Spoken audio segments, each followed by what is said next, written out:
Alright guys, happy hour chats. Once again, we got my bro, Jesse. Hey everybody. I'm excited to have him back. Morgan can't make it again. She's obviously got a lot going on her plate, and She gets a little busy. yeah, she's about to have baby Molitor. Have another 2 girl months. running around.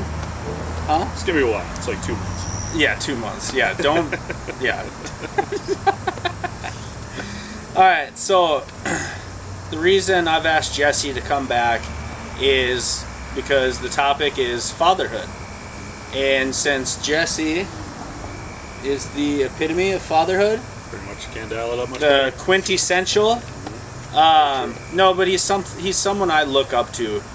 I constantly ask for guidance, approval. When I, think of someone that I want to model, my example after, I see my brother's actions and the way he raises his kids, and even though, he might be a pushover sometimes to his 2 little girls, and I give him a lot of candy. as a father, yeah, we just talked right before this, and we both, I think, learned that we need to toughen up a little bit. Maybe, but they like us. So Yeah, they like good. us, so That's good. yeah, so happy hour chats, fatherhood. Yeah, so I'm kind of curious to know because we actually started our families pretty similar. Will 11 months after you had Yep.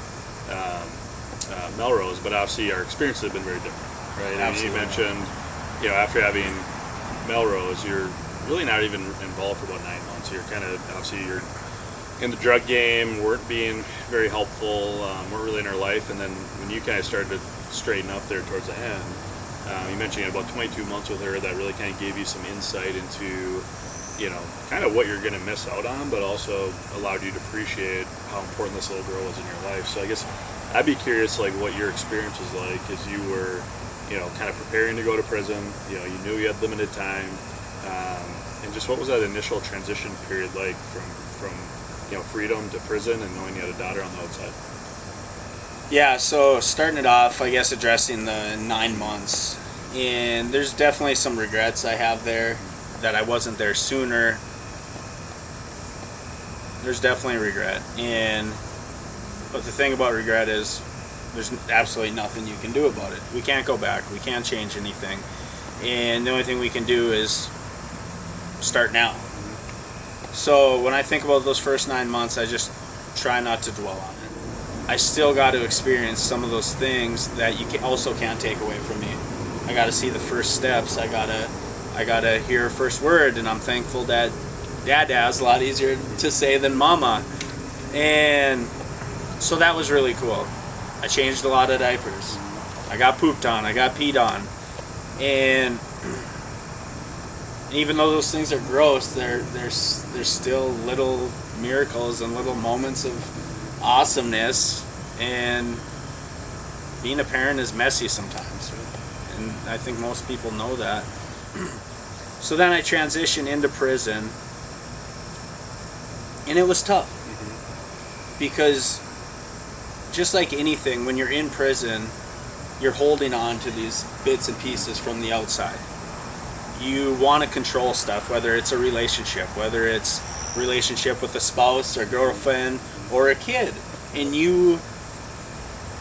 luckily I wasn't this big alpha male that had a household, because those are the guys that seem like they have the biggest trouble on letting go, because what they've said goes. And now they're in a position where, well, they can say whatever they want, but what really happens, because they're not there to follow through and make sure it goes their way. So those are the types of guys I saw really struggle, because they're just on the phone, they're fighting, they probably don't realize it, but they're probably creating more issues at home than problems they're solving.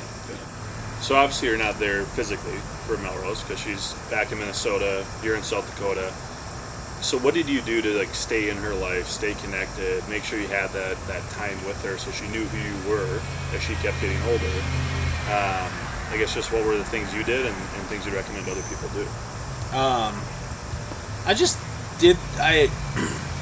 you got visits, you got phone calls, you got letters, but it's important to just keep doing your part, whatever that is, whether it's being positive and being fun and being loving and cuddling and doing whatever in the visits. Yep. Whether it's just letting them know, because you're still living life in prison, so quit acting like it's just life's over for the meantime.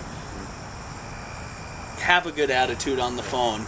Tell them about your life. Tell them about your friends. Yep. Tell them about the stupid little things you guys do. I mean, make sure it's appropriate, but I mean, Yep. I'm sure my daughter got sick of hearing me just talk about football. Like during football season, she's like, yeah, I know what you're doing. You're watching football. Yeah. And engaging with them. And for so many years, I went to prison and my daughter was 2. I got out and she was 9. For 3, 4, 5, and 6, if grandma wasn't there coaching her on what to say, she wasn't saying anything, and it was super uncomfortable. Yeah, but I still appreciated it, Yep. and I still kept calling at least once or twice a week. Yep. So, like you said, went away, she's 2.5. You come out, she's 9. What's the transition been like? Like, what's better than you hoped? Yep. But then what are some of the challenges you faced as you've reacclimated into her life over the last 3 months? Yeah, so coming out's been just awesome, and it's been difficult, and it's been scary, and especially early on, those first 6 weeks. Actually, it was like the first 2 weeks was just this high, and then the next 4 weeks after that was just this crash out, where I was invading her space, and I didn't know how to fit in, and when she was maybe not giving me the most love, I was just beating myself up. I was beating myself up mentally, and I was just like feeling like she didn't love me, and just feeling self-pity and self-doubt comes back, instead of thinking, well, how is she feeling? Totally. Yeah. So it wasn't until Big change for her. my buddy Nate called and said, dude, think about how she's feeling during these times. She probably had this image of you built up in her head. Yeah. You were probably this knight in shining armor, and now you're home, and she's like, Dad's annoying. So from there, I just learned to just sit back, just relax, give her space. Yep. Don't tease her about boys. Just be cool. And when those moments, which have been the highest, when she comes to me and she lays her head on my shoulder, because for those first 2-3 months, I'm just watching her lay her head on grandma's shoulder when she reads to her. And then when I read to her, she's sitting 2 feet away and just looking at the pictures, and I'm like, I want that, but then that came around. Yeah, you can't force it. Yeah, you can't force it. You're not going to get what, so it's just... But now those moments are starting to come more often. Yeah. And it's just like, okay, yeah, that's what I'm waiting for. So, so obviously you and Mom are kind of raising Melrose together to some degree. Yep. So how's that been? Because obviously Mom is used to her space and helping with Melrose and taking care of her, and now, you're back in the picture. How's that been going? What have been challenges? What's been working well? And how do you guys kind of work through things as mother and a son? Yeah, so I think it's been going really well. And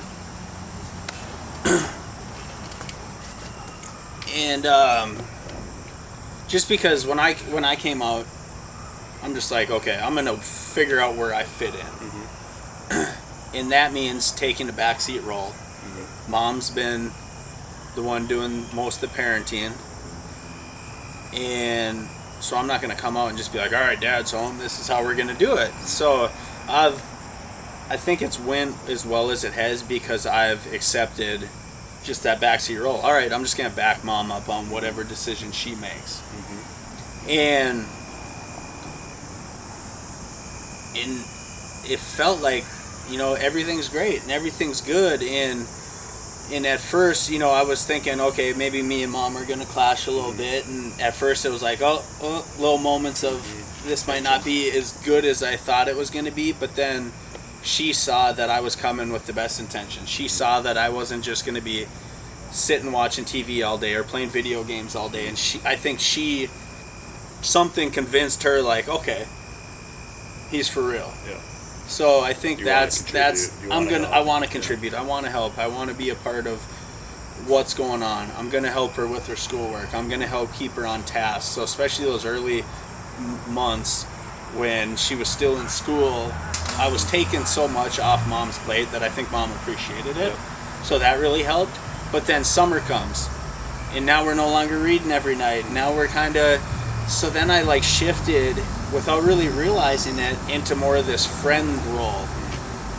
And maybe I wasn't backing mom up as much as I should be. Yeah. And it wasn't until last night when I was on my individual drug treatment session that my counselor challenged me and said, well, do you know for sure that everything's going good between you and your mom?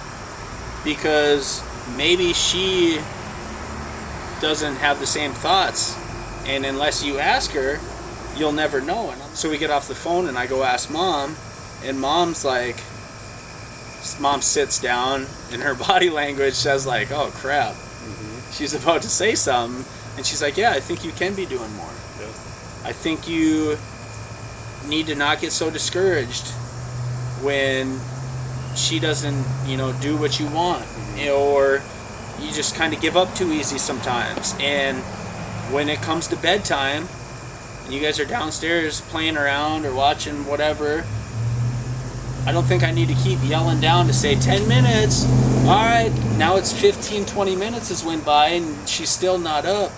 I feel like you should just be sending her up at 9:30 because school's about to come around. Yeah. Got 4 weeks and school's coming around, and she needs to be in bed in order to get up. Otherwise, she's going to be trying to sleep in, and she's going to miss the bus. And then, so I'm like, oh crap.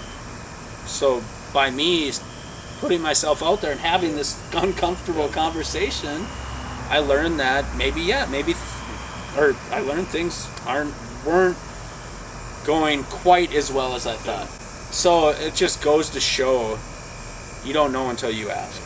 When you brought that up, that's interesting. Because even I think about Britta and I, it's like there's stuff where she'll give feedback or make suggestions, and sometimes it's subtle, sometimes it's not. And I think early in our relationship, I get very defensive anytime she gives me feedback on something because it's just easy to get defensive. And so once I started changing my mindset of like opening up and listening to the feedback, 99% of the time it was spot on, and it actually helped me think differently of how I could handle the situation.